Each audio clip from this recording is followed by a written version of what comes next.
It's 102.3 Blake FM and Blake Backstage. We're here with Thomas Rhett, who's playing at Denim and Diamonds tonight. And Thomas, we're so glad to have you here, man.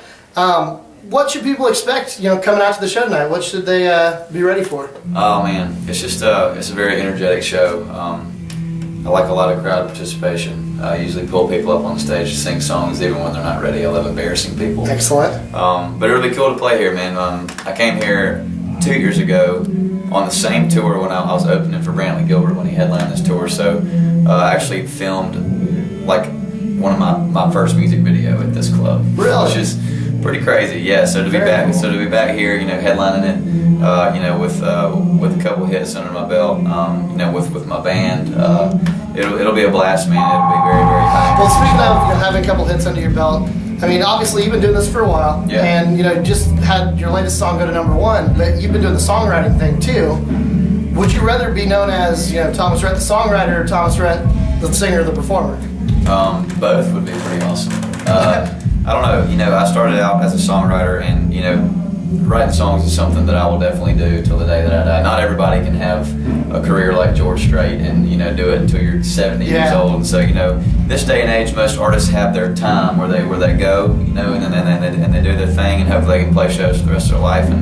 But for me, man, I want to play shows as long as I can, and I want to write as long as I can. So when I'm done with everything, I'd love to be known as the guy that wrote a lot of great songs for other people, great songs for himself, and still perform really good. So well, and obviously country music's something that you kind of grew up with. I mean, your dad was a big country singer. Yeah. Was it something that you always knew this is what I'm gonna do? Or? No, I just growing up around it was so normal to me to see that kind of lifestyle. So it never really was like one of those things where it was like, man, I want to go do what Dad did. I just did it. You know what I mean? Like I always was that kid that was always playing guitar, always singing, always wanted to be behind the camera.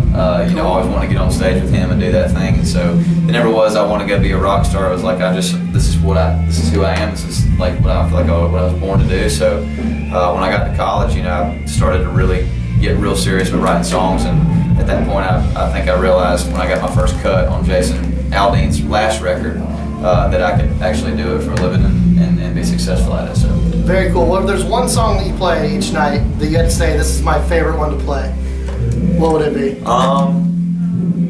Not to be cliche, but when you have a #1 song, it kind of changes your life. Not that people didn't know some of my songs before It Goes Like This came out, but once it did, it was one of those things that really just spurred my career to a different level. And so that one's so fun to play because I hardly even have to sing it. Everyone sings it so loud. And that's just the coolest feeling in the world. So well, we're going to be hearing them sing along to it tonight here at Denim and Diamonds. It's Thomas Rhett, Blake Backstage, 102.3 BlakeFM.com.